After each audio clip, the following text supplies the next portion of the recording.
Hello, everyone. Thank you for joining. Yes, you can go ahead and get started. Thank you for kicking us off, Nancy.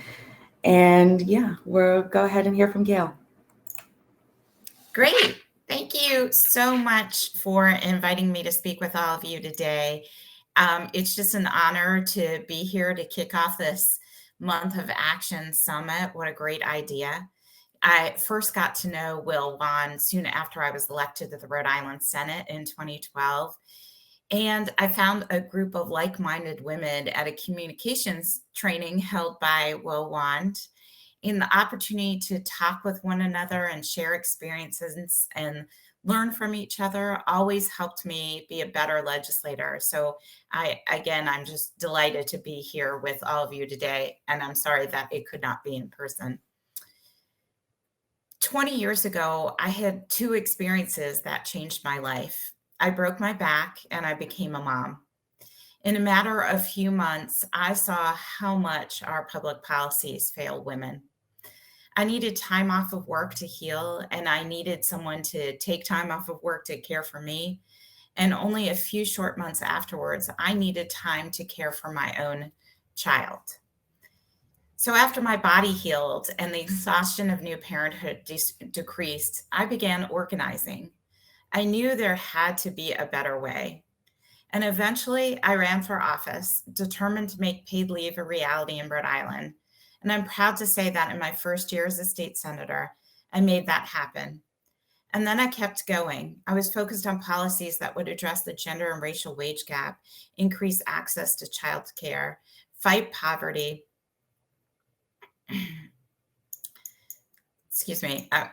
fight poverty and eliminate health disparities. This past August, shortly after the Rhode Island governor signed into law a pay equity bill that I had championed for years, I stepped down from the Rhode Island Senate to join the Biden-Harris administration as the senior advisor to the Women's Bureau at the U.S. Department of Labor. During the Obama administration, I had worked closely with the Women's Bureau on paid leave and pay equity. So I was particularly honored to join the Bureau at such a critical time for women's economic security. Hopefully, some of you have also had the pleasure of working alongside the Women's Bureau over the course of the past few years. The Women's Bureau was created by Congress on June 5th, 1920, to, and I quote, formulate standards and policies which shall promote the welfare of wage-earning women, improve their working conditions, increase their efficiency, and advance their opportunities for profitable employment. Women's Bureau continues to be the only federal agency mandated by Congress to work exclusively on issues that affect women in the workplace and to represent the needs of wage-earning women in the public policy process. Back in 1921, the Women's Bureau examined the 8-hour workday and minimum wage, which laid the foundation for the establishment of a minimum wage and maximum working hours in the Fair Labor Standards Act of 1938. For over 100 years, the Women's Bureau has served as a trusted source for research data and shining a light on the issues that most impact working women. The Bureau is focused on tackling the biggest public policy problems facing working women: the gender and racial wage gap, lack of access to affordable, high-quality child and elder care, discrimination and sexual harassment, and our nation's lack of a paid family and medical leave. And we do that by bringing people together, by releasing data, and by funding innovative work through our grant programs. The Women's Bureau is as necessary now as it was when it was first founded. We still live in a society where caregiving is undervalued and underpaid, where women face discrimination in pay, sexual harassment, and barriers to success based on their anticipated caregiving roles. This past 18 months has brought so many of those barriers to the forefront of the public's attention. And addressing those barriers is critical to our economic recovery. COVID-19 has had a devastating impact on women's health, economic, and employment outcomes. The burdens and job losses sustained over the last year have erased more than 30 years of progress made by women in the labor force. With the ongoing demands of caregiving, lack of consistent childcare, it is no surprise that adult women's labor force participation rate is at its lowest pre-pandemic level since the 1980s. Because structural racism and sexism have led to an overrepresentation of women and workers of color in low-wage, low-quality jobs, women of color were especially hard hit by the pandemic, both concentrated in those frontline jobs and in restaurant, hospitality, and care jobs that shuttered. They also had the least access to paid leave and telework, and they paid the price as their families' primary caregivers for our country's historic lack of investment in child, elder, and disability care. Black and Asian women continue to have employment at far lower levels than pre-pandemic, and Hispanic mothers' employment dropped steeply in March 2020 and is only now beginning to recover. The data shows what we all know. Without access to consistent, high quality, and affordable childcare, women leave the workforce.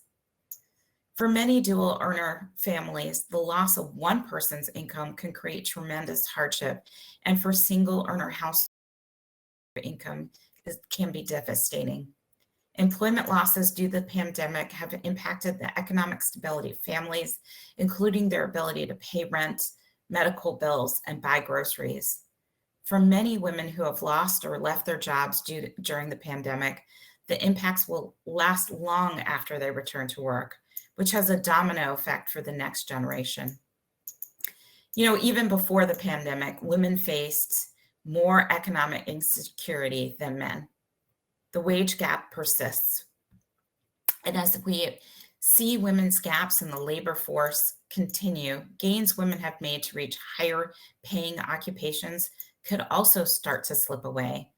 Women make up only 29% of workers in occupations that have full-time median earnings of $100,000 or more. 2 out of 3 full-time workers in occupations that pay less than $25,000 per year on average are women. Gender and racial employment, wage, and wealth gaps predated and were exacerbated by the pandemic and have the potential to negatively influence women's economic security for years to come. The exodus of women stepping away or being pushed out of the labor force has a ripple effect for the next generation of working women. Less representation of women in the workplace, especially in positions of power, translates to a lack of supportive policies and ability to go up the ladder. The gains women are making to have accessible childcare, paid leave, and equal wages could start to diminish or slow dramatically. But you already know this because you have been working on these policies for years. The pandemic exposed already existing holes in the nation's safety net. Closing those gaps will not only improve people's lives, it will also make us more resilient for coping with future challenges. This past year and a half has been a lot to process. And at times, it's hard to imagine how we're going to move forward.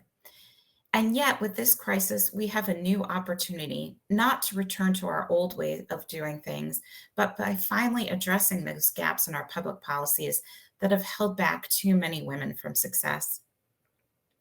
Federal funding from earlier this year, coupled with the infrastructure and Build Back Better proposals currently in front of Congress, will help everyone meet the moment we are in.